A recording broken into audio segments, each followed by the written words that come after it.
সুমা আক্তার। সুমা আক্তার, বয়স কত? 30-এর উপরে হবে। 30-এর উপরে হবে। জন্ম জেলা কোথায় আপনার? আমি ঢাকা মানিকনগরে জন্মগ্রহণ করছি। আচ্ছা, শুরু করেন আপনার জীবনের গল্প, ছোট করে হলো আমরা একটু জানার চেষ্টা করি। জি প্লিজ। আমার বাবা টিকাতলি চাকরি করতো, ওইখানে প্রেস কোম্পানিতে। তো উনি ছোটকাল থেকে আমরা মানে ঢাকায় জন্ম হয়েছি। জি। আমরা 3 ভাই বোন, বড় ভাই, এরপর আমি আর একটা বোন আছে। আচ্ছা আর মাকে নিয়ে আমরা ঢাকায় মানিকনগরে থাকতাম। আচ্ছা তো আমিও মোটামুটি পড়াশোনা করছি, আর ভাইয়াও অনার্স মাস্টার্স করছে, বোনটাও বদ্রুন্নেসা থেকে অনার্স করছে। জি। তো এই অবস্থা। তো মা মারা গেছে 3 মাস হইলো। নবাবগঞ্জে আমাদের বাড়ি। ওকে ওকে। আপনি ভাই বোনদের মধ্যে কততম? দ্বিতীয়। বড় ভাই আমি, এরপর আমার বোন। ঠিক আছে। এরপর নবাবগঞ্জ আমাদের বাড়ি, ওইখানে আব্বা 5 শতক জমি রাখছে, ওইখানে আমরা ছোটখাটো একটা বাড়ি করছি আর কি। আচ্ছা, সারা জীবন বাবা তো কষ্ট করেই আমাদেরকে মানে মানুষ মোটামুটি করছে। নিম্ন মধ্যবিত্ত পরিবার হ্যাঁ, হ্যাঁ। বলা চলে। জি। তারপর এখন ওইখানেই ছিলাম। পরে মা মারা গেছে, আমি, আমার বড় ভাই, আমার বোন, আমরা সবাই ঢাকায় থাকতাম, মানে মগবাজারে থাকতাম। আমি ম্যাট্রিক পাস করছি ডেমরা মাতুল স্কুল থেকে। জি। এরপর এখান থেকে করার পরে আর কে চৌধুরী ডিগ্রি কলেজে ভর্তি হয়েছিলাম ইন্টারমিডিয়েট পড়ার জন্য। আচ্ছা। তো ওইখানে পড়ার জন্য ভর্তি হয়েছিলাম। পরে এরপরে একটু দিনের বুঝ চলে আসলো, তখন তো দিন বুঝি না, পর্দা করতাম না। তো দিনের বুঝ আসলো পরে আমি বাংলা পড়াশোনা ছেড়ে দিয়ে ভাবলাম যে এখন আর বাংলা পড়াশোনা করে কি করব, মাদ্রাসায় ভর্তি হেফজ করার জন্য। আচ্ছা, যদি হেফজটা কমপ্লিট করতে পারি তাহলে আলেম পড়বো। ইন্টার করার পরে আপনি হাফেজ হওয়ার জন্য ভর্তি হয়েছেন? হ্যাঁ, মানে দিল এমন চাইছিল, মানে তখন একদম পর্দায় চলে আসছি। মাশাআল্লাহ। আগে তো 8 পর্যন্ত চুল ছিল, চুল সাইডে রাস্তাতে লিপস্টিক দিয়ে হাঁটতাম, মানে খুব অন্যরকম। আচ্ছা, মানে পুরো একটা রিভার্স লাইফ বলা যায়। হ্যাঁ, আগেকার তুলনায় একদম পুরো একদম উল্টা। ছেলে বন্ধু মেয়ে বন্ধু নিয়ে ঘোরাঘুরি, মানে হাসা তামাশা, মানে যা আছে জীবনে। কেন আপনার এই পরিবর্তনটা হলো? মানে থাকে না যে হঠাৎ করে না দিনের প্রতি মানে একটা ভিতর থেকে যে আল্লাহ ভীরু আসলো ভিতর থেকে। কোনো ঘটনা আছে নাকি এমনিতেই? কোনো ঘটনাই নেই, ঠিক আছে। তো এরকম হওয়ার পরে ওই যে আমার ভাইয়া অনার্স কমপ্লিট করার পরে মানে 3 দিনের সময় লাগাইছিল জামাতে গিয়ে। তো ও আয়সা দিনের কথা বলতো, বলতে বলতে বলতে বলতে বলতে এরকম আসলো দিনের ভিতরে। তো আসলে পরে বললাম যে না, এখন আর দুনিয়া না আখিরাত। তো তখন আপনার বিয়ে হয়নি? না না, আচ্ছা। আখিরাত গোছানোর জন্য চেষ্টা করলাম, ভর্তি হলাম মাদ্রাসায়। হ্যাঁ তো আমি আর জানি না, আমার বড় ভাই হচ্ছে আপনার দিলুর রোডে চাকরি করে। হ্যাঁ। ওই পাশে আবার ওর বাবা ইলেকট্রনিক্স দোকানে চাকরি করতো। আচ্ছা। তো ওই যে মসজিদে বসে থাকতো, সময় লাগাইতো। হ্যাঁ। তো ওই ভাইয়ার সাথে ওনার একটু চলাফেরা উঠা বসা। আচ্ছা। এরপরে সে এভাবে এভাবে জানতে পারে যে তার একটা বোন আছে, সানোয়ার ভাইয়ের একটা বোন আছে। তো ওনার মাকে দিয়ে 3 দিনের ওই যে মাস্তুরাত লাগায় না, ওইখানে আমাকে একটু টেকনিক করে নিয়ে আসলো যে ওনার মাকে দেখাবে আমাকে। ওকে। দেখানোর জন্য তো আমার শাশুড়ি এখানে দেখলো পরে সে আমার মানে খুবই মানে এই মেয়েই বিয়ে করাবে তার ছেলে দিয়া। আচ্ছা, মাশাআল্লাহ। তো এরকম 1 বছর আমি তো এখান থেকে চলে আসলাম, আমি তো আর জানি না ভিতরে তাদের কি ছিল। 1 বছর পরে ওর বাবা আমাকে ফোন দিছে একদিন। তো আমি তো তখন তো একদম পুরা দিনের উপরে আমি তো কোনো ছেলের সাথে কথাই বলবো না। সে মানে আমার খুব জবরদস্ত করে কথা বললো। এভাবে করতে করতে আমার শাশুড়ি পরিচয় দিল যে ওই যে আপনি জামাতে গেছেন যখন, আপনি যখন দেখছেন উনি আমার আম্মা। এভাবে করতে করতে এখন আমি তো রাজি না। আচ্ছা। রাজি না বলতে ছেলেকে চিনি না জানি না, একটা অপরিচিত ছেলে বিয়ের প্রস্তাব দিবে, আমি কেন রাজি হব? তাছাড়া আমাদের বাড়ি নবাবগঞ্জে, তাদের বাড়ি শরীয়তপুর, আমি অত ভিন দেশে যাবো না। ওই মুহূর্তে আমার অনেক বিয়ের ঘর আসে, কিন্তু আমি রাজি হই না। আর সবচেয়ে বড় কথা, আমার দিনের জন্য আমি হাফেজ আলেম খুঁজতেছি। যদি বিয়ে করতে হয় তাহলে হাফেজ আলেমকে বিয়ে করবো, মানে বেদিন এরকম কোনো বিয়ে করবো না যাতে আমার পর্দায় ব্যাঘাত হয়। এরপরে আমার বড় ভাই রাজি না, বলতেছে ছেলে দেখলে তোর পছন্দ হবে না, বা ছেলে তো জেনারেল শিক্ষিত না, আর ছেলে ওরকম মানে কোনো আলেম হাফেজও না। আচ্ছা। এমনি আর কি সময় লাগাইছে, ওই হিসাবে দিন খুব ভালো বুঝেছে। এই তো রাজি না, আমি অনেক জোর জবস্ত করে আর কি ওনাদেরকে রাজি করাইছি, ওই পাঠ শেষ। তারপর রাজি হয়েছে পরে আমার শাশুড়ি এসে আমাকে দেখতে আসার উদ্দেশ্য করে কাবিন করে চলে গেছে। তার 2 মাস পরে ওনারা আমাকে উঠায় নেয় নাই, বলছে যে অর্থনৈতিক অবস্থা ভালো না, এখন আমি তোমাকে উঠায় নিতে পারবো না। তো আমার বাবা তো একটু অমত ছিল, বাবা চাপাচাপি করে বলতেছে তুমি যদি এখন না যাও তোমার হাজবেন্ডের সাথে তাহলে এটা নিয়ে আমি ঝামেলা করবো। তো এরকম করার পরে ওর বাবারে বললাম, তো বলে তুমি ঢাকায় চলে আসো আমার কাছে। তখন ভাইয়ার সাথে বাবার সাথে পরামর্শ করেই মানে যা যা লাগে আমার সংসারে টুকিটাকি আম্মার কাছ থেকে বুঝে টুজে আমি ঢাকায় চলে আসলাম। মগবাজারে 5,000 টাকা দিয়ে একটা রুম ভাড়া নিলাম। 8,000 টাকা ওর বাবা বেতন। তখন কি করেন আপনার স্বামী? তখন ওই যে ইলেকট্রিক দোকানে চাকরি করে মগবাজারে। তো 5,000 টাকা দিয়ে একটা রুম নিছি। তো সংসারে তো পুরোই অভাব, 8,000 টাকা স্যালারি, 5,000 টাকা ঘর ভাড়া দিলে কি থাকে। খুব কষ্ট করে চলছি ভাই জীবনে, 2টা মাস খুব কষ্ট করে খুদের ভাত খেয়ে এভাবে আর কি। সংসার তো তখন নতুন। খুদের ভাত ঢাকা শহরে পাওয়া যায়? হ্যাঁ, খুদের চাল কিনছি। মানে প্রথম যেদিন আমি, আমার বাবা আর ভাই তো আমার উপরে খুব রাগ, তারা তো দিবে না। তা আমি তো এক তরফ জোর করেই আপনি তো রাজি ছিলেন না, পরে কেন বিয়ে করলেন? না, রাজি পরবর্তীতে হয়েছি যখন নিকোর বাবা বলছে দেখো আমি দিনের উপর আসছি, আলেম করছে। আবার অন্যান্য মানুষের কাছে খোঁজ নিছি, যারা মগবাজারে ছিল পরিচিত সাথী ভাইরা ছিল, এদের কাছে খোঁজ নেওয়ার পরে তারা বলতেছে না, আল ইসলাম ভাই তো খুবই ভালো, 12 বছর ধরে দিনের উপর আছে। তো আমার মনে এটি অনুভূতি হয়েছে, ছেলে যত অসুন্দর হোক, টাকা পয়সা কিছু না থাকুক, আমি দিন তো পাবো দুনিয়াতে, যেটা ফিকির করতেছিলাম। ওকে। এই জন্য এই হলো। তো কষ্ট করছি, শুরুতে কষ্ট করছি। 2 মাস পরে দেখি হঠাৎ করে অসুস্থ হয়ে গেলাম, জ্বর আসতো, কিছু খাইতে পারতাম না, বমি টমি করতাম। তো পাশের রুমে এক আপু ছিল, উনি বললো আপু আপনি একটা টেস্ট করেন। ঘরে সকালবেলা টেস্ট করলাম, পরে দেখলাম পজিটিভ। মানে আপনি কনসিভ করেছেন? হ্যাঁ, 2 মাস পরে, বিয়ে 2 মাস পরে। ওকে। তো ওর বাবাও খুবই খুশি, আমিও খুবই খুশি। তো খুশি হওয়ার পরে বেশিরভাগ সময় শুয়েই থাকতাম, মানে শরীর প্রচন্ড অসুস্থ, পানিটা পর্যন্ত খাইতে পারতাম না। শুয়ে থাকতে থাকতে অসুস্থ হইতে হইতে হইতে 6 মাস চলে গেল যখন। এখন কথা উঠছে কি, এখানে বলে নেই, আমার খালা শাশুড়ি আর কি, ওনারা থাকে বাংলা মোটর। ওনাদের কাছে এই যে আমার হাজবেন্ড মাঝে মাঝে যায়, দূর সম্পর্কের খালা শাশুড়ি। তো যাই পরে ওনাদের কাছে নাকি একজন দায় আছে, দায় বলতে ওই যে গ্রামগঞ্জে যে মহিলারা দায়ী, হ্যাঁ এটা, ওনাদের নাকি 2-3টা বাচ্চা ডেলিভারি করাইছে। তো উনি আমার হাজবেন্ডকে পরামর্শ দিতেছে যে এরকম আছে, তো তোর বোর্ডে নিস না মেডিকেলি, মানে বাসায় চেষ্টা কর, যদি নর্মালে না হয় তখন তুমি ছেড়েই দিবে, যে দায়টা আছে, নর্মালে না হলে দায়টা ছেড়ে দিবে। আর ওর বাবারে পরামর্শ দিছে কি, যে অনেক টাকা পয়সা লাগবে, ওই মুহূর্তে আমাদের হাতে তেমন কোনো টাকা পয়সাও নাই, অভাবের সংসার, আবার খাস পর্দা করি। ওই মুহূর্তে আমিও খুবই দিনের ভিতরে চলে আসছি, মানে আপনাকে বলছে যে পর্দাহানি হইতে পারে, পর্দাহানি হবে, তারপরে সিজার করে ফেলবে মেডিকেলে নিলে টাকার জন্য, বিভিন্ন ধরনের কথা বলে ওর বাবার মাথাটা হ্যাং করে দিছে একদম। এখন ওর বাবা এসে আমার সাথে বলতেছে, মারজান, আমার আরেক নাম মারজান, মারজান আমি তোমারে নিব না মেডিকেলে, কিন্তু না আমি যাবই, কারণ আমার এমনিতেই লো প্রেশার। আপনার রিস্ক মনে হচ্ছিল? হ্যাঁ, আমার এমনিতেই লো প্রেশার, আমি বাসায় কেন থাকবো। তো বলতেছে যে না দেখো এরকম এরকম বুঝাইছে। তো এইগুলো নিয়ে আর কি অনেক তর্ক বিতর্ক হয়েছে আমাদের ভিতরে 6 মাস। তো যখন দেখলাম হাজবেন্ডকে কোনোভাবে বুঝাইতে পারলাম না, এখন আমার কথা, সে যেটাতে খায়ার মনে করে আর আমি দেখি কি হয়, পরবর্তীতে বুঝবো না বিষয়টা। সেই অন্তিম সময় আসলো আমার তাওহীদ। এরপরে যেদিন ডেট দিছে, অক্টোবরের 4 তারিখে ডেট। আপনি কি পড়াশোনা করতেন? না, আমি তো পড়াশোনা সে আরো আগেই ছেড়ে দিছি। না, কিন্তু এই যে মাদ্রাসায় ভর্তি হওয়ার কথা ছিল, মাদ্রাসায় ভর্তি হয়েছিলাম, ওই যে বিয়ে হওয়ার পরে যখন অসুস্থ হয়ে গেলাম তখন আর সব বন্ধ একদম। এরপরে ডেট দিল আপনার? অক্টোবরের 4 তারিখে ডেট দিল। ডেট দেওয়ার পরে আমি তো তখন ওই মুহূর্তে আমার কোনো অভিজ্ঞতা নাই। ইন দ্য মিনটাইম আপনি কি ডাক্তারের কাছে গেছেন, চেকআপ করিয়েছেন, সব সময় আলট্রাসাউন্ড মানে করেছেন? আলট্রাসোনোগ্রাম একদম, যখন নাকি বললাম না আপনাকে যে 6 সপ্তাহ যখন আমি অসুস্থ হইলাম, ওই যে পজিটিভ আসলো, তারপরের দিনে আমি ওইখানে আবার একটা মানে মাতৃসদন আছে মেডিকেল, ওখানে গেলাম। যাওয়ার পরে ওনারা বললো 6 সপ্তাহ আপনার, একদম সরাসরি মানে আলট্রাসোনোগ্রাম করতেছে। আর আপু আমাকে বলতেছে আপনার কিন্তু ছেলে বাবু হবে 6 সপ্তাহ। ওকে। তখন মানে আমি এত খুশি হয়েছিলাম, আমার ছেলেকে তো আমি হইলে পরে বোঝ হইলেই হেফজ করাই দিব, ছোট বয়সে হেফজ করাই দিব, বড় আলেম বানাবো, মুফতি বানাবো। আমার ছেলে তো মুহাদ্দিস হয়ে আছে, আপনি গান, যেটা আমি হইতে পারি নাই। শুনি গল্পটা একটু। হ্যাঁ, তারপর কি হয়েছে? তারপর অনেক খুশি, মারাত্মক খুশি একদম। এখন তো প্রহর তো গুনিয়ে, আর ওই যে ডেট তো চলে আসলো। ডেট আসার পরে আমার শ্বশুর শাশুড়ি, এখানে আরেকটু আমি বলিনি, না বললে সমস্যা, আমার শ্বশুর শাশুড়ির বাড়িতে ওই ধরনের ওভাবে কোনো পর্দা নাই, পর্দার সিস্টেম নেই। তো ওনারা আমাকে বারবার বলতেছে গ্রামে আসো, ওর বাবারা বলতেছে গ্রামে পাঠিয়ে দাও।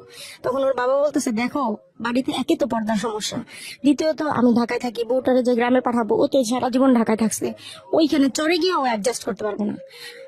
যদিও আমি কোনো ধনীর ঘরের সন্তান না, কিন্তু ওইখানকার পরিবেশটা একটু অন্যরকম।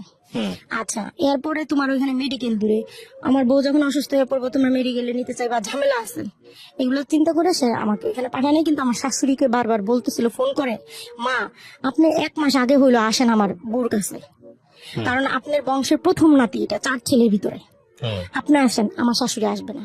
তার ওই যে মেয়ে আছে, মেয়ের ঘরের নাতি আছে, ওনার হাজবেন্ড বাইরে থাকে, সে আসবে না। মানে সে জিদ ধরে বসলো, তোর বউরে যদি গ্রামে পাঠা নাহলে আমি যাবো না এখানে। আচ্ছা। আচ্ছা, তো আমি ঘরে একা। আমার মা হচ্ছে ঢাকায় আমাদের জন্ম, সেটা তো বলছি আমি। আমার মা কিন্তু আমাদের ছোট ভাই বোনদেরকে মানুষ করছে, পড়াশোনা করাইছে, বাজার ব্যাংক মানে এভরিথিং আমার মা করছে। সে খুব বুদ্ধিমান মহিলা ছিল। তো যখন আমার মার 25 বছর ডায়াবেটিস, আজকে হার্টের রোগ, হাই প্রেশার, আমার মার ব্রেনটা এমন হয়েছে, ডক্টর বলছে ওনার ব্রেনে যে টিস্যু ওটা শুকিয়ে গেছে, স্মৃতিশক্তি ধরে রাখতে পারে না। তো আমার মা ঢাকায় আসছিল ভাইয়ের বাসায়। তো আমার যখন এরকম হালকা হালকা পেন, অসুস্থ, আম্মাকে আবার আমার কাছে একদিন আগে পাঠাই দিছে ভাইয়া, বলছে মারজানের কাছে তুমি চলে যাও। মা ছিল ওইখানে উপস্থিত। আগের দিন রাত্রে আমার বোনটা ওই যে সায়েন্সের স্টুডেন্ট, ও তো সবই বুঝে এই সম্পর্কে। ও বলছে কি আপু তোমার কোনো সমস্যা হলে আমাকে সাথে সাথে ফোন দিবা, আমি চলে আসুন। ভাইয়া আমাকে 4 দিন আগে মানে 4 তারিখে ডেট ছিল, 4-5 দিন আগে আল্ট্রাসোনোগ্রাম করছি। ডক্টর বলছে একদম নর্মাল, আপনার কোনো সমস্যা নেই, আপনার বাচ্চা সুস্থ। আপনি 4 দিন পরে আপনার ডেট। ভাইয়া আমাকে 4 দিন আগে বললো 10,000 টাকা উঠাই না ঘরে রাখছি তোর জন্য, যেদিন পেন আসবে আমার ফোন দিবি, মেডিকেলে যাবি, তো 10,000 টাকা তোরে দিব, এরপরে লাগলে পরেরটা পরে দেবো। এখন রাত্রে হঠাৎ করে হালকা হালকা পেন আসে আমার, আমি তো বুঝতে পারি না, ওর বাবাও বুঝে না। রাত্রে ওই মহিলাদেরকে ফোন দিছে ওর বাবা। এই দায়ী। মার্জানের তো এই দায়ী মানে অবস্থা। দাত্রী যেটাকে বলে। দাত্রী। মার্জানের তো এই অবস্থা। হুম। ভালো কথা, এখন তারা আসছে, মানে সকালে আসছে। আমি তো বুঝি নাই যে এই পেন 4 দিনও থাকতে পারে, 5 দিনও থাকতে পারে। এখন তো আমার আরেকটা সেকেন্ড বেবি হয়েছে, এখন আমি বুঝি বিষয়গুলো কি। তো তারা আসলো পরে আমাকে একটু চেক করলো, চেক করে ওর বাবাকে বললো, আর বাবা বললো কি অবস্থা বলেন তোর? বলে হ্যাঁ আজকেই হয়ে যাবে, নর্মালি হয়ে যাবে, কোনো সমস্যা নাই, আপনি পাশের ঘরে চলে যান আর আমরা এখানে। তো একজন ধাত্রী, তার বয়স 35-40, আর একজন নার্স, তার বয়স 25 বা 30 এরকম হবে, তারা 2 জন। আর ঘরে আমার আম্মা। মা তো দাঁড়ায় রয়েছে, আমি কান্না করতেছি, মা আমাকে দেখতেছে, ধরতেছে। শুরু থেকে বলি, আমাকে সে করলো কি, প্রথমে 2টা ট্যাবলেট খাওয়াই দিল। ট্যাবলেট আমি জানি না যে কি ট্যাবলেট খাওয়াইছে, খাওয়াই দিল। এবং আগেই বলছিল একটা নারকেল তেলের বোতল আনে রাখতে, সেটা আনে রাখছি 1 বোতল। আচ্ছা, এরপরে ট্যাবলেট খাওয়া দেওয়ার পরে সে আমাকে একটা ইঞ্জেকশন দিয়ে দিল। ইঞ্জেকশনও দেয় তারা? আচ্ছা, ইঞ্জেকশন দিয়ে দিল।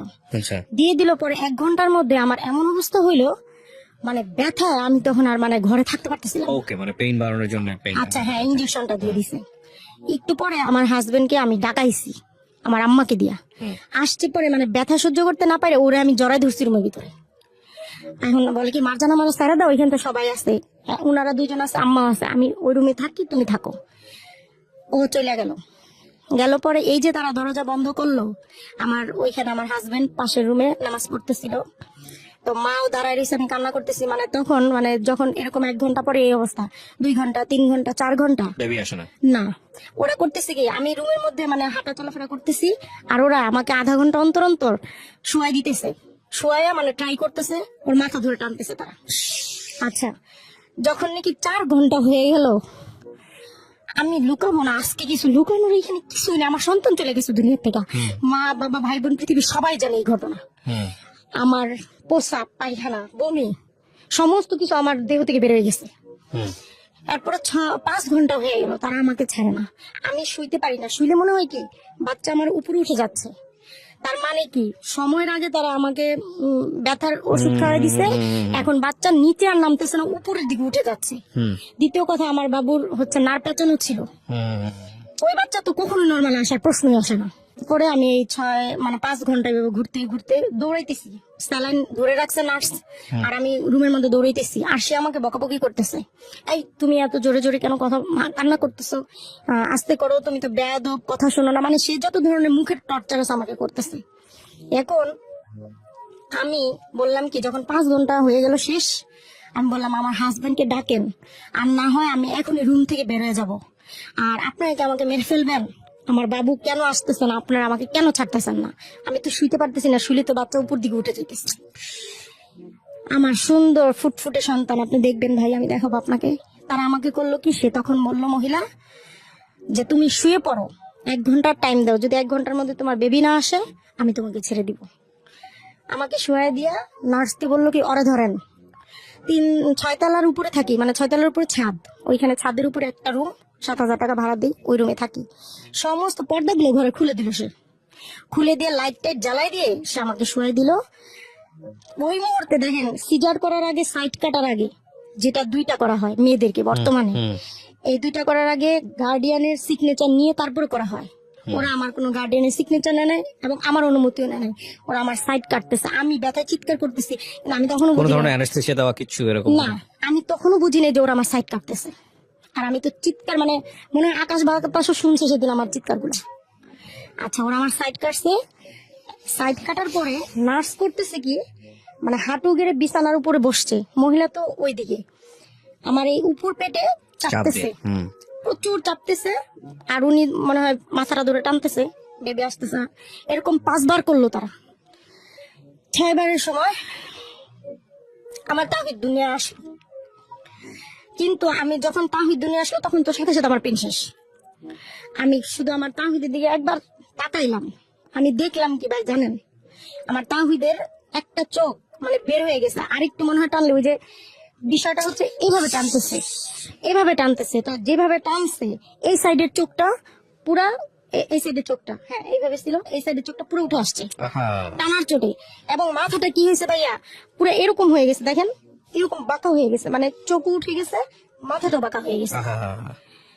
এখন আমি শুধু ওর দিকে তাকায় একবারই বললাম, তখন তো আমার পেন টেন কিছুই নেই, খালাম্মা আমার বাবুর চোখ এরকম কেন, মাথা এরকম কেন? বলে কি আমি সব ঠিক করে দিতেছি, তুমি একটু চিন্তা করো না, আমার বাচ্চাটা কত কষ্ট করেছে ভাই, কত কষ্ট করছে। হ্যাঁ। এরপর আমার সন্তানটা আর কান্না করে না। ও বের হয়ে কান্না করেনি? দেখলাম কেউ গলার মধ্যে নার পেঁচানো। গ্রামের মানুষেরা বলেন নারী পোতা সন্তান, এটা আমার মা আমাকে হওয়ার পরে বলছে, গ্রামের সবাই বলছে নারী পোতা সন্তানরা অনেক ভাগ্যবান হয় দুনিয়া, এটা মুরব্বীরা বলে থাকে। আমার সন্তানটার এই অবস্থা। তারপর তারা, মহিলা আমাকে এই কথা বলার পরে সে নিয়ে নাটটার কেটে, আমি তো তাকাই আছি দেখি কি করতেছে। আর বারবার বলতেছি, খালাম্মা আমার বাবু কেন কান্না করতেছে না?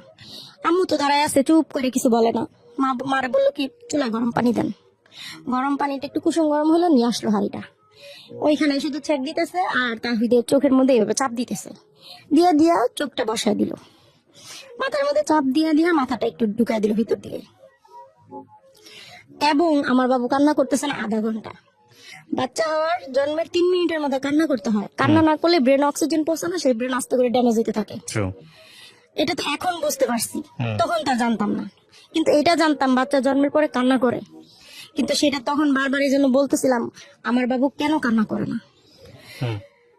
এখন তাহিদকে সে থাপড়াইতেছে, লাইতেছে, উষ্টাইতেছে, কি যে করতেছে আমার বাচ্চাটাকে, আমি শুধু দেখতেছি তাকায়া, কোনোভাবে কান্না করতেছে না। আধা ঘন্টা পরে এখন আমাকে সে বলতেছে, ছেলে বাবুরা দেরি করে কান্না করে, তুমি চুপ থাকো, কোনো কথা বলবো না, যেহেতু তোমার বাবু আসছে।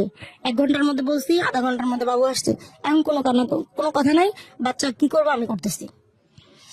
সেই বাচ্চাকে যখন দেখলো কান্নাই করে না, আধা ঘন্টা পরে নল বের করলো, একটা নল বের করে ওর নাকের মধ্যে ঢুকাই দিয়ে দিল, ফু দিল, পরে সাথে সাথে আমার বাচ্চা চিৎকার দিয়ে কান্না করে দিল।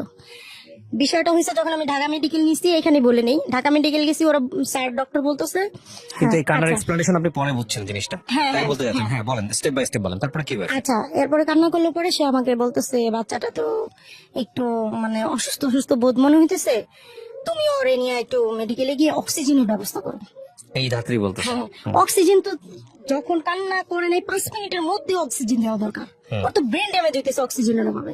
তো সেখানে আমাকে আধা ঘন্টা পরে বললো, যখন নাকি আধা ঘন্টা পরে পানি সরলো, পরে নাকের পানি সরলো, পরে কান্না করলো পরে এখন আমার বলতেছে আপনি ইয়া করেন, এখন আর নিতে হবে না, বাচ্চা তো কান্নাই করে ফেলছে। কিন্তু আধা ঘন্টায় তো আমার বাচ্চার পুরো বাম সাইড অবশ হয়ে গেছে, রক্ত তো চলাচলই করে নাই ব্রেনের ভিতরে, রক্ত সব জমাট বেঁধে গেছে রক্ত।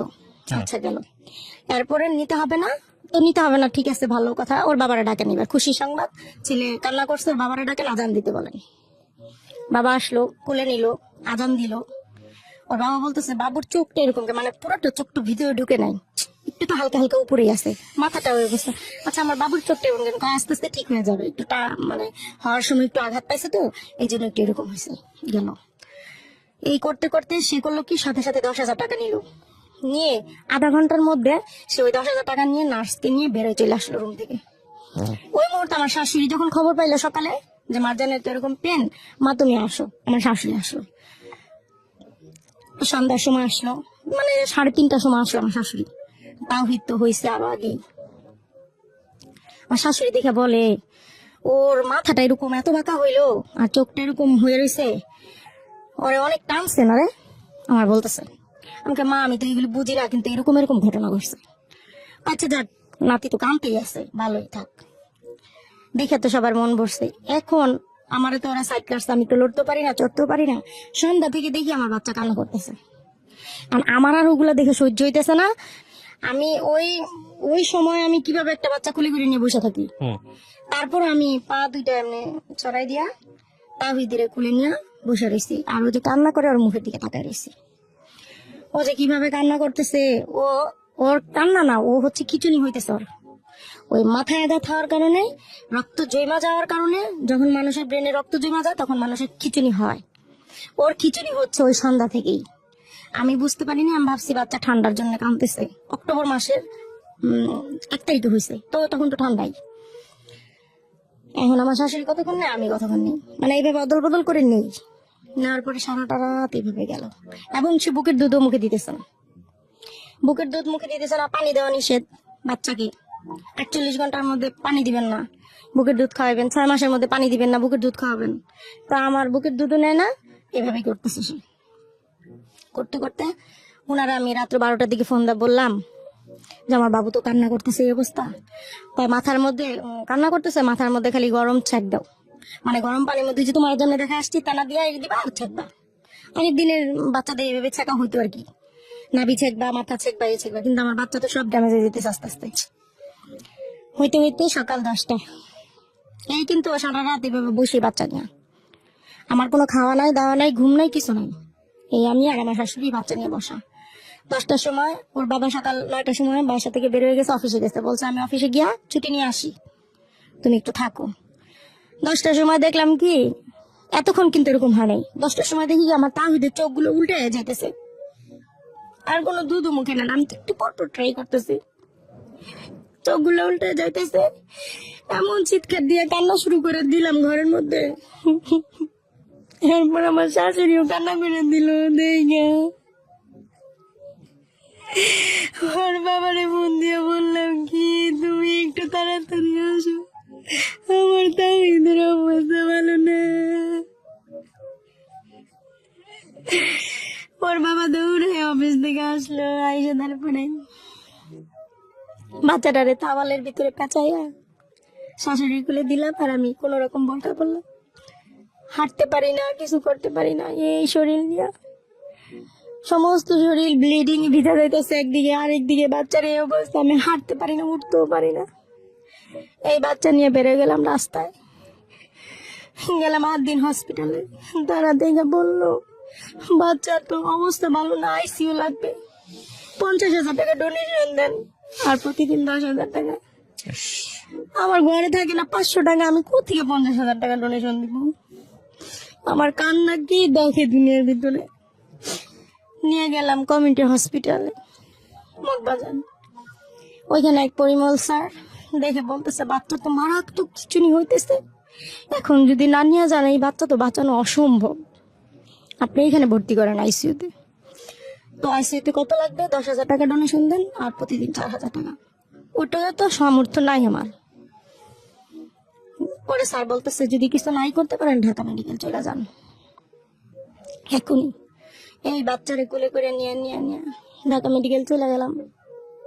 ওর বাবা, আমি আর আমার শাশুড়ি আর আমার তাহিদরে নিয়ে গেলাম। পরে দেখা মানে অক্সিজেন সাথে সাথে নাকের মধ্যে ঢুকা দিল। মানে ওইখানে বাহিরে একটা বেডের মতো থাকে, অসুস্থ বাচ্চারা ওইখানে আসলে অক্সিজেন লাগাই দেয়, সাথে সাথে অক্সিজেন লাগাই দিল। আমার তাহিদ এমন করে কান্না করতেছে, আর আমি ওর 2 হাত এভাবে ধরে রাখছি, আর ও বেডের মধ্যে চিৎকার করতেছে আর চটপট করতেছে, খিচুড়ি হইতেছে। আমার ছোট বোন দেখেন, ওই দিন ভাগ্যের কি পরিহাস, আমার ছোট বোনের ওই দিন সকালে পরীক্ষা ছিল, আমরা জানি না, ওর ফোন বন্ধ ছিল পরীক্ষার হলে। আমি সকাল থেকে ফোন করে ওরে পাই না, তো ওইটা তো বলি না, ও তো রাত্রে আসছে, দিকে টিকে গেছে, বাসায় চলে গেছে। ওরে ফোন দিছি দুপুরে ফোন দিয়ে বলি দেখ এই অবস্থা, আমার ছোট বোন সব ফালায় দৌড়ে গেল। এখন ওইখানে কোনো সিট নাই। ঢাকা মেডিকেলে প্রতিদিন হাজারো বাচ্চা এরকম ফেরত আসে, সিট পাওয়া যায় না আইসিইউর মধ্যে, বেড সংখ্যা কম। তারপরে ও আমার বোন করলো কি ভিতরে চলে গেল আইসিইউর ভিতরে, মানে কেউ যাইতে দেয় না ওরে। তো ও মানে একটু সাহসী, তো ও একদম দৌড়ে ভিতরে আইসিইউর ভিতরে রুমে ঢুকে গেছে। তো ওর সাথে সবাই চিল্লাচিল্লি শুরু করছে, এই আপনি আইসিইউর মধ্যে কেন ঢুকে গেছেন? বলতেছে দেখেন আমার বাবুর অবস্থা খুব খারাপ, আপনারা কি একটা ব্যবস্থা করেন। ডক্টরকে সাথে করে নিয়ে আমার কাছে এসে পড়ছে। আর আমি তো কান্না করতেছি, মনে হয় ওইখানে ও না আসলে ওই মুহূর্তে আসলে ওর হায়াত আছে, কিন্তু আমি তো কান্না করতে করতে, বাবু তো আমার যাই ওই সময়। আসা পরে বলতেছে একটা বাচ্চাই একটা বেডই শুধু খালি আছে, আপনার এই বাচ্চাটার জন্য আল্লাহ এই বেডটা একটু আগে খালি হয়েছে, মানে আধা ঘন্টা আগে খালি হয়েছে, এখন আমরা ভর্তি নিতেছি। এই যে তাহিদরে ভর্তি করে দিলাম, আমি খাস পর্দা করি, তাহিদরে ভর্তি করলাম। এখন ওর বাবা আমাকে বলতেছে বাসায় চলে যাও, আমি আসি এখানে, দেখবে একদিন আজকে রাতটা রাইখা কালকে সকালে ছেড়ে দিব। কিন্তু বাচ্চা যে কত বড় ক্ষতি, একদিনে তো ওই বাচ্চা বেরোর প্রশ্নই আসে না, কারণ ওই বাচ্চা বাঁচবেই না। আমি বাসায় চলে গেলাম, আমি আর আমার শাশুড়ি। আমার তো আর রাত্রে ঘুম আসে না ভাই, খুব স্বাভাবিক। সারা রাত কাঁদলাম বসে বসে, কাঁদতে কাঁদতে কাঁদতে সকালবেলা ওর বাবারে ফোন থেকে আমি এখনই আইতেছি, আমি তো কোনোভাবে আমি এখানে থাকবো না। কয় না তুমি আইবা না। আমি তো কাপড় চুপড় গুছাইয়া ব্যাগ ভর্তি করে রওনা দিয়ে দিলাম শাশুড়িকে নিয়ে। আয়সা দেখি সবাই ঢালাও বিছনা করে আইসিইউর বাইরে শুয়ে আছে। এই অবস্থা, আমিও বসে গেলাম রাস্তার মধ্যে। সন্তান ওখানে মরে যাইতেছে, আমি কি করব, ঘরে শুয়ে থাকবো? রাস্তার মধ্যে বসে গেলাম মাদুর বিছায়। এখন বিষয় হইতেছে ওর বাবা তো পড়াশোনা কম জানে, কম বুঝে, একটা ওষুধের নাম বলতে পারে না ঠিক মতো ইংলিশে, অজ্ঞ, কারোর সাথে কথাও ঠিক মতো কইতে পারে না। তো এখন সবই আমারই করা লাগে। এদিকে আমার শরীর অসুস্থ, ওদিকে আমার বাচ্চা মেডিকেলে, আমাকেই দৌড়াইতে হবে। গেলাম সকালে, যাই বললাম নার্স বললাম আপা এক নজর আমার তাহিদকে আপনি দেখতে দেন কি হালতে আছে, মানে এক রাত পরে। আমি তো রাত করে মেডিকেলে রেখে আসছি বাচ্চাকে। রুমের মধ্যে ঢুকছি ভাইয়া, রুমের মধ্যে ঢুকে শুধু আমার তাহিদের দেখলাম, আমার তাহিদ হা করে ঘুমাইতেছে, হা, চোখ দুইটা বন্ধ, হা করে ঘুমাইতেছে। সব শরীরের মধ্যে ইনজেকশন ঢুকায় রাখছে, মাথার মধ্যে ক্যানেলা পরায় রাখছে, আর অক্সিজেন ঢুকায় রাখছে, এমনি গেছে। আর সহ্য হইলো না, ওখান থেকে বাইরে চিৎকার করে কানলাম কতক্ষণ। আইন্দা ওইখানে বসলাম, বললাম এই ছেলে যদি মরে যায় এখান থেকে নিব, আর যদি বাইচে থাকে এখান থেকে নিব, কিন্তু আমারও তোমরা এই জায়গা থেকে কোথাও পাঠাতে পারবো না। এই বসে গেলাম 17 দিন 17 রাত, এই হাত মোজা, এই পা মোজা, এই মুখ, এইভাবে রাস্তার মধ্যে রাস্তার মধ্যে দিনটা পুরো তবজি নিয়ে বসে বসে লা ইলাহা ইল্লাল্লাহু মুহাম্মাদুর রাসূলুল্লাহ যে কালেমা পড়লে বেহেশতের মধ্যে খুঁটি নড়তে থাকে, এবং যতক্ষণ পর্যন্ত বান্দার দোয়া আল্লাহ কবুল না করবে ততক্ষণ পর্যন্ত মানে এটা বন্ধ হবে না খুঁটি নড়া। এই দোয়াই করলাম আল্লাহর কাছে যে আল্লাহ এই দোয়া যদি কবুল না করেন আমার সন্তানকে যে কোনো ভাবে হোক আপনার ফেরত দিতে হবে, নিতে পারবেন না। আমি আল্লাহর কাছে এভাবে দোয়া করলাম, আমার সন্তানকে আপনি কোনো দিনই নিতে পারবেন না, যে কোনো ভাবেই হোক, যে কোনো ভাবেই হোক আমার সন্তানকে আপনি ফেরত দিতে হবে। আমি মনে করি ও মারাই গেছে, কিন্তু ওরে আপনার জীবন ফেরত দিতেই হবে। আপনি আমার বাচ্চাকে নিতে পারবেন না। আমি রাস্তায় বসে আছি, আমি সারা পৃথিবীর সবচেয়ে বড় ভিখারি, আপনার কাছে ভিক্ষা চাই। আপনি পৃথিবী তৈরি করছেন, এরকম কোটি কোটি মানুষ তৈরি করছেন, আমার সন্তানের হাত দিতে 1 সেকেন্ড লাগবো না আপনার। এই আমার দোয়া, আর এই আমার তবজি চাপা, এই আমার কান্না। তো যখন নাকি ডাকে ডাকে তো প্রতিদিন একবার করে বা একবার করে দেখতে যাইতে হয়, তখন করি কি হাত মোজা করি, পা মোজা খুলি, বোরখা খুলি, বড় হিজাব পরি, মাস্ক পরি আর হিজাব পরি, তো শরীরে তো কিছুই দেখা যায় না। এভাবে করে ঢুকি, বাচ্চাকে দেখে আসি আর কান্দি। রাত 2টা নাই 3টা নাই, ঘুম তার আসে না। আর একটা কথা হইতেছে, আমি দেখলাম বেডের উপরে বাচ্চাদেরকে শোয়া রাখে, মানে যখন ইঞ্জেকশন দিতে হয় ওরা মনে হয় সারাদিনে 2-1 বার বাচ্চাটাকে মানে সচেতন করে, অচেতন অবস্থা থেকে সচেতন করে। তো আমি একদিন দেখতেছি বাচ্চা একজন ধরে রাখছে, আরেকজন ইঞ্জেকশন পুশ করতেছে, বাচ্চা চিৎকার করতেছে, ছোট বাচ্চা না। তো এই 17 দিন আমার বাচ্চা বুকের দুধ খায় নাই, পানি খায় নাই, কিছু খায় নাই, শুধু অক্সিজেনের উপরে। আর এই যে ওষুধ, হাতে কিন্তু একটা টাকাও নাই, বড় ভাই টাকা দিতেছে, তারপরে মানে যারা যারা পরিচিত ছিল সবাই আমাদেরকে টাকা দিতেছে শুধু বাচ্চা চিকিৎসার জন্য। তো এই 17 দিন পরে একদিন হঠাৎ করে ডাক দিল। এই 17 দিন যে কত বাচ্চা আমার সামনে মারা গেছে আর আমি কান্না করে দেখলাম। একদিন হঠাৎ ডাক দিল, ডাক দিয়ে বলতেছে 19 নাম্বার বেডের বাচ্চাটা তো সুস্থ হয়ে গেছে। জানতো আপনার বাচ্চাকে, হ্যাঁ জানতো বাচ্চাটাকে একটু দেখেন তো পারেন কিনা বুকের দুধ খাওয়াইতে। যাই দেখি আমার তাহিদ তাকায় আছে, নাড়াচাড়া করতেছে। আমার যে কি খুশি লাগলো, আমি বললাম কি আল্লাহ তুমি আমার দেহ কবুল করছো, এখন তো আমার সন্তানকে আমি ঠিকই নিয়ে যাব। তো বুকের দুধ খাওয়ানো শুরু করলাম, ট্রাই করলাম, দেখি খাইতেছে না, মানে হইতেছে ওর। বললো কি দুপুরে আবার আসেন, মানে বুকের দুধ যদি ওরা টেনে না খাইতে পারে তাহলে ওই বাচ্চা আইসিইউ থেকে বের করবে না তারা। আচ্ছা, তো দুপুরে আবার গেলাম, তো দেখতেছি যে মানে খাইতেছে মাশাল্লাহ, একদম সুস্থ বাচ্চাদের মতো খাইতেছে। তো আমি বললাম পরে নার্সকে, সে নার্স বলতেছে যে এখন আপনার বাচ্চাকে নিয়ে যাইতে পারেন, সন্ধ্যার সময় আপনি আসবেন আবার। তো সন্ধ্যার সময় আমি আবার গেছি, যে সন্ধ্যার সময় তো আমি গুছাই ফেলছি দেখতে, সন্ধ্যার সময় বাবুকে নিয়ে আসবো। তো তারা বলতেছে আপনার বাচ্চার টেম্পারেচার বাইরে গেছে শরীরের, মানে জ্বর উঠছে শরীরে একটু, ওই যে হঠাৎ করে মনে হয় দুধ খাইছে না, এই জন্য মানে শরীরের টেম্পারেচারটা বাইরে গেছে ওর। আপনি এখন বাচ্চাকে নিতে পারবেন না, কালকে কালকে কালকে পর্যন্ত ওয়েট করতে হবে। আবার অশান্তি আমার শুরু হয়ে গেল। আমি তো ওইখানে ওই যে মসজিদ আছে মহিলাদের নামাজ পড়ার জায়গা, ওইখানে গিয়ে এই যে কান্নাকাটি, আমার কান্না দেখে যত মসজিদের ভিতরে মহিলারা ছিল নামাজের জন্য সবাই আমারে ঘিরে ধরছে, এবং মানে ওই জায়গায় ওই অবস্থা। ওইখানে 2 ঘন্টা থাকলাম, ওর বাবা আমারে খুঁজতে খুঁজতে নিয়ে আসলো খোঁজা থেকে। আয়া বলতেছে ধৈর্য ধরো, সে রাত আর ঘুমাই না। সকালবেলা আয়া এসে বলতেছে কি মারজান তোর ছেলে সুস্থ হয়েছে, যা ছেলে নিয়ে বাসা যাইবা।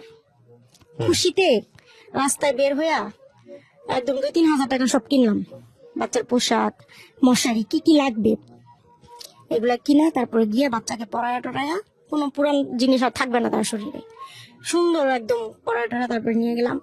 পরে ভাইয়া বললো কি 17 দিন তোর রুম তালা দেওয়া ছিল, নোংরা হয়ে আছে রুম, বাচ্চা নিয়ে আমার বাসা আয়, আমার কাছে থাকে 1 রাত, তোর হাজবেন্ড আর তোর শাশুড়ির বাসা পাঠাই দে, রুম পরিষ্কার করবে, তারপরে দিন তুই যাবি বাবু নিয়ে এখান থেকে।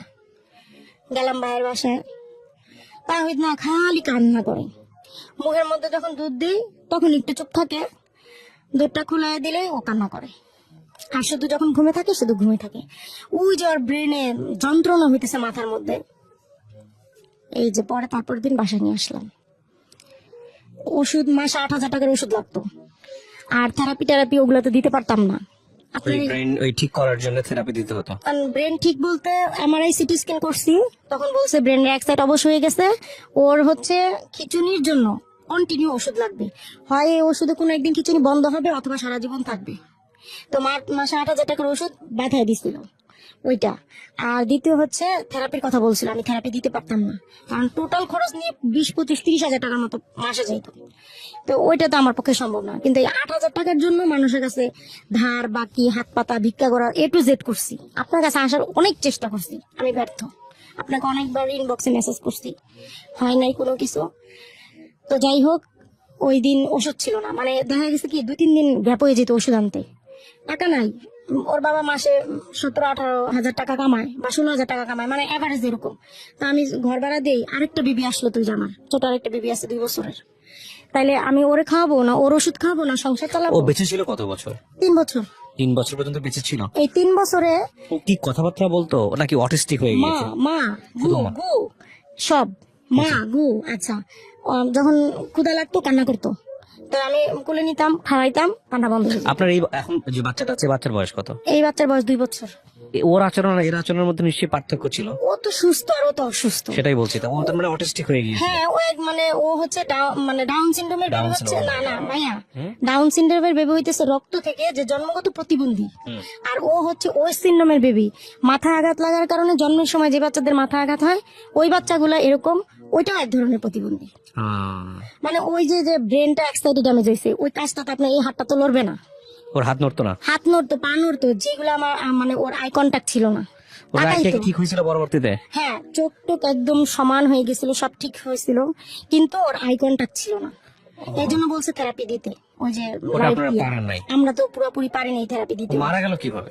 হ্যাঁ, ওই যে ওষুধ, যখন ওষুধ শেষ হয়ে যেত 2 দিন 3 দিন চলে যেত, আর খিচুনিটা তখন উঠে যেত, খিচুনিটা উঠে গেলে মানে ওর অবস্থা নাজেহাল হয়ে যেত। যেদিন এরকম হলো দেখেন, সুস্থ একদম সুস্থ, ও যেদিন এরকম হলো দুপুর থেকে একটু একটু জ্বর, সন্ধ্যার সময় দেখি ফুললি জ্বর, ওষুধ নাই ওই দিন আমার। তারপরে ওর বাবা একজনের কাছ থেকে 1,000 টাকা ধার করে ওষুধ আনলো, 1 পাতা ওষুধ 1,000 টাকা, আর অনেক তো ওষুধ দিছে। তো ওইটাই খিচুনির এক নম্বর ওষুধ আর কি। ওই ওষুধটা রাতে খাওয়াইলাম, রাত বাড়তে বাড়তে ওর জ্বরও বাড়ে। ও এবং মুখে কিছু দেয় না, মানে খাবার দিলে খায় না। বাড়তে বাড়তে 2টা বেজে গেল। 2টার সময় দেখি মানে ওই যে স্যালাইনের উপরে রাখছি শুধু, মানে স্যালাইন খাওয়াইতেছি, মানে কিছু খায় না সে। আর জ্বর জ্বর খিচুনি, আর কিছু খায় না, দিলাম স্যালাইন। দিতে দিতে 2টার সময় দেখি নাক দিয়ে মুখ দিয়ে মানে এমন ভাবে বের হইলো ওগুলা, পেটের মধ্যে তো কিছু নয়, খালি স্যালাইনই, সমস্ত পানি বের হয়ে গেল।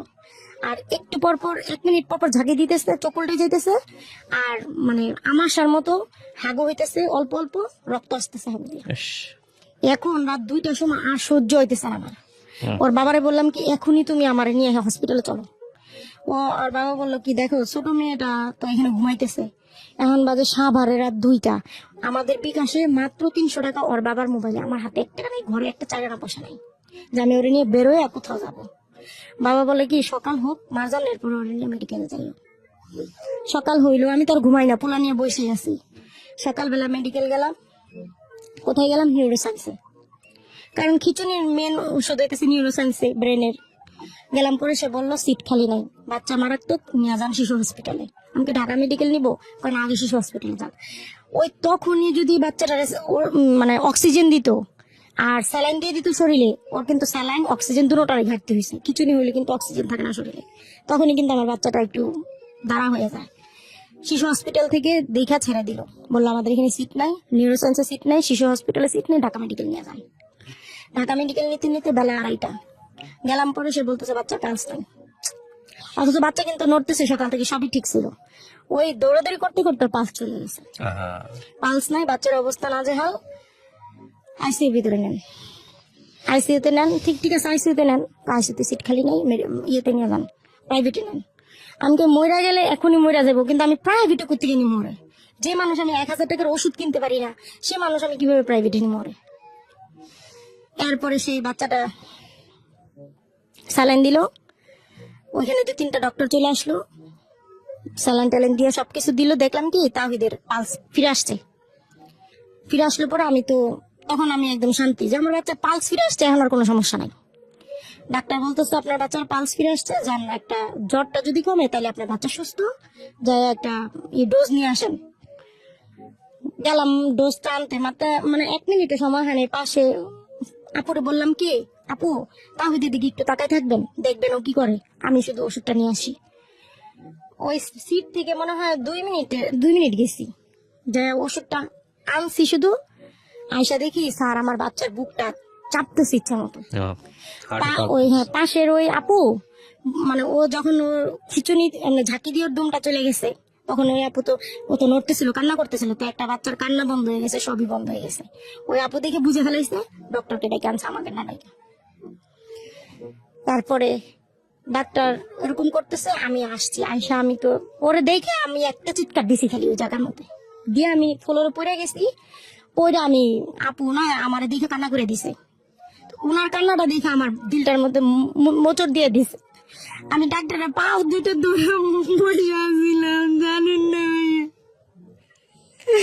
পাও 2টা ধরে কইছে আর আমার বাচ্চারে সুস্থ করে দেন।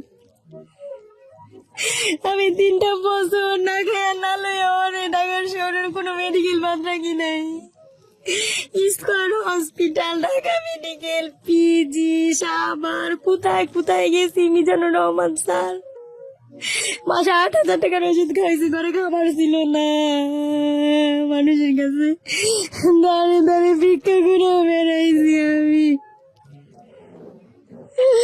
আমার এত সুন্দর সন্তান দুনিয়া থেকে চলে গেছে। ওই সময় মারা যায়। বাচ্চাটারে কোলে নিয়ে বসেছিলাম, আমার তাহিদা একরকম ছিল। 10 মিনিট পরে দেখি আমার বাচ্চাটা এত সুন্দর হাসি দিতেছে মার কোলে। এই বাচ্চাটা নিয়ে 2টা ঘন্টা বসে বসে গান। এই গল্পটা থেকে আমাদের একটা জিনিস আমি বলি আপনাদেরকে, প্রিয় দর্শক এবং শ্রোতা যারা এতক্ষণ শুনলেন, ইউটিউবে যারা শুনবেন বা দেখবেন, জীবনে কখনো কোনোদিন আজকের এই গল্প যারা শুনেছেন তারা মনে মনে প্রতিজ্ঞা করেন কখনোই এই বাচ্চা হওয়ার ক্ষেত্রে কোনো ধরনের মানে কোনো প্রকার কোনো রিস্ক নেবেন না। আমরা একটা সময় ছিল যখন ডাক্তারি সেবা পেতাম না, এই ধাত্রীরা এসব কাজ করতেন, ঠিক আছে, ওই সময়টার কথা আলাদা। আর এখন যেখানে উন্নত চিকিৎসা সেবা আছে, বাচ্চা ঘরে আসার সঙ্গে সঙ্গে প্রতি মাসে সেভিংস করা শুরু করেন। যদি পয়সা না থাকে ধার করে হলেও সেভিংস করেন এবং চেষ্টা করেন, যেহেতু এটা আপনার ভবিষ্যৎ, যে আপনার স্ত্রীকে এমন একটা জায়গায় নিয়ে যাওয়ার জন্য যেখানে সে বেস্ট ট্রিটমেন্টটা পাবে। চেষ্টার যেন কোনো ঘাটতি না থাকে, এটা একটা গল্প। আরেকটা হচ্ছে যে এই ভদ্রমহিলা যে 3টা বছর তার বাচ্চা বেঁচেছিল, এই ভদ্রমহিলা কিন্তু প্রতিদিনই বেঁচেছে, প্রতিদিনই মরে গেছে। কারণ প্রত্যেকটা মোমেন্টে যে যুদ্ধ, একটা বাচ্চার দুনিয়াতে আসার পর থেকে উনি বলছেন যে 17 দিন আমি রাস্তায় ছিলাম। এটা শুধুমাত্র 17 দিনের গল্প না, এটা 3টা বছরের গল্প। আপনার বাচ্চাটা মারা গেছে কোন সালে? এই যে অক্টোবর মাসে, এই কয়েকদিন আগে। এই কয়দিন তার মানে আপনি তো ট্রমা থেকে এখনো বেরোতে পারেন নাই। তো এটা আমি জানি না, মানে একটা যেটা হচ্ছে আপনি খুব বিশ্বাসী একজন মানুষ, আপনাকে দেখে বোঝা যায়। যেহেতু বাচ্চা গেছে, ও নিশ্চয়ই, আমাদের তো ধর্মেই একটা আছে যারা অপ্রাপ্ত বয়স্ক হয়ে বা তারা আগেই যারা মারা যায় তারা জান্নাতি। সেদিক থেকে আপনি সৌভাগ্যবান, এভাবে চিন্তা করবেন। আর এখানে আপনার আসলে কিছুই করার ছিল না। আপনার স্বামীর যে একটা ভুল ছিল আমি মনে করি, কারণ ওই সময়টাতে উনি যদি ওই সিদ্ধান্ত না নিতেন, পরবর্তীতে টাকা পয়সা কিন্তু আপনাদের গেছে, প্রচুর গেছে, অনেক কষ্ট করছে এই বাচ্চার জন্য, তাই না? তো ওই সময়টাতে ওই সিদ্ধান্তটা যদি না নিত, তাহলে জীবনটা হয়তো বা আল্লাহ ভালো জানেন এভাবেই হয়তো ভাগ্যে লেখা ছিল, বলাটা খুব মুশকিল।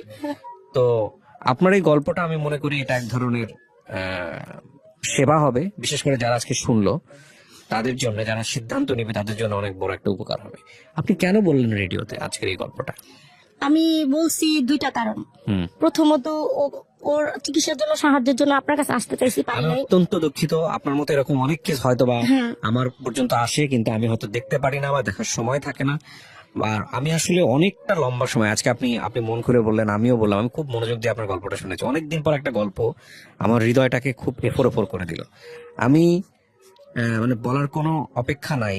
আমার একটা অনুষ্ঠান, আমার 3-4টা অনুষ্ঠান করতে হয়, social media plus radio plus television, অনেক কিছু মিলিয়ে আমার আসলে দম ফেলার সময় না, এরকম একটা জীবনযাপন করি আমি। আমার হাজার হাজার টেক্সট, সেখান থেকে আমি আসলে আপনার টেক্সট আমার চোখে পড়ে নাই। তবে এরকম গল্পটা যদি আমার সামনে আসতো, আমি জানি না, আমি নিশ্চয়ই হয়তো বা চেষ্টা করতাম। আমি অনেকদিন যাবত এই হেল্পিং এপিসোড গুলো করার সুযোগ পাই না, অনেকদিন যাবত, প্রায় 6 মাস 1 বছর যাবত বলা চলে। তো বাট আমার আসলে মানে সরি বলা ছাড়া এখানে আসলে না কিছু না করা না, নাই। আমারই দোষ, কারণ আমি আপনার সাথে ওইভাবে কন্ট্যাক্ট করতে পারিনি। যেমন আপনাকে ইমেইলে আমার পাঠানো দরকার ছিল, আমি সেটা করিনি। আমি করছি আপনার ইনবক্সে, আমি ফেসবুকের হ্যাঁ, ইনবক্সে ফেসবুকে। খুব একটা দেখা হয় না। যখন ভাই আমি যখন নাকি জানছি, মানে গত মাসে যখন ও মৃত্যুর আগে, ওর অবস্থা খুব খারাপ, আমি পাগল হয়ে গেছিলাম কি করব। তখন আমি আপনার একটা ওই সময়, লকডাউনের সময় একটা আপনার পোস্ট, ওইটা আমি পড়ছি। যখন আপনি বলতেছেন যে আমি কিন্তু ফেসবুকের ইনবক্সে কোনো মেসেজ দেখি না, আপনারা কিন্তু ইমেল করবেন আমাকে, তখন আমি ঘাটতে ঘাটতে দিন রাত মানে ঘুমায় না ঘুমায়া যে কিভাবে আমি ভাইয়ের সাথে দেখা করব বা কিভাবে আমার গল্পটা আমি বলবো, তখন এই যে ফোনে ফোনে ফোনে ফোনে এইভাবে করতে করতে এই যে আপনাকে পাইলাম আমি শেষ পর্যন্ত। কিন্তু শেষ পর্যন্ত পায়াও তো আমার লাভ হলো না। আল্লাহ ভরসা। এই লাভের জায়গাটা হয়তো অন্যের জন্য, আপনি বললেন এটা হয়তো অনেকের জন্য শিক্ষণীয় হবে। আরেকটা কি কারণে আপনি বললেন আজকে? আরেকটা কারণ এই যে, হ্যাঁ, ওই যে শিক্ষণীয় বিষয়, আমি এখনো 1.5 থেকে 2 লাখ টাকা ঋণ আছি ভাইয়া। আচ্ছা, দ্বিতীয়ত, আমার জীবনের এখন এই সময়ে যে একটা কষ্টের বিষয় সবচেয়ে আমি আইসা দাঁড়াইছি, যেমন আমার বাচ্চাটাকে নিয়ে আমি কিন্তু গ্রামে মাটি দিছি, এমন একটা স্থানে মাটি দিছি, ওটা কোনো কবর স্থান না, একটা জঙ্গলের মধ্যে মাটি দিছি। আমার দিল এখন কি চাই জানেন? মানে আমার শেষ ইচ্ছাটা জীবনে, ওর জন্য আমি কিছু করতে পারিনি, অনেক কিছু করছি, তারপরে মনে হয় কিছু করতে পারিনি। মনে হয়েছে শরীরে রক্ত বিক্রি করে ওর চিকিৎসা আমার করা দরকার ছিল, যেটা আমি করতে পারি নাই। তো এখন অনুভব হয় কি, যে পৃথিবীর বুকে আমার তো সবই শেষ, টাকা পয়সা যা জমাইতে পারি নাই দিছি, ভিটা বাড়ি যা আমার শ্বশুর বাড়ি থেকে আমি যেটুকু পাইতাম সেটুকু আমি ওর পিছনে খোয়াই দিছি। এখন আমার কিছুই নাই। যদি আমার এক টুকরা জমিও কোথাও হইতো, সেটা গ্রামের কোনো চকে হোক, ওরা আমি কবরস্থান ওইখান থেকে আমি ওরে ট্রান্সফার করা যায় সেটা আমি জানি, আমি অনেকের সাথে আলোচনা করছি, কারণ ওই জায়গাটা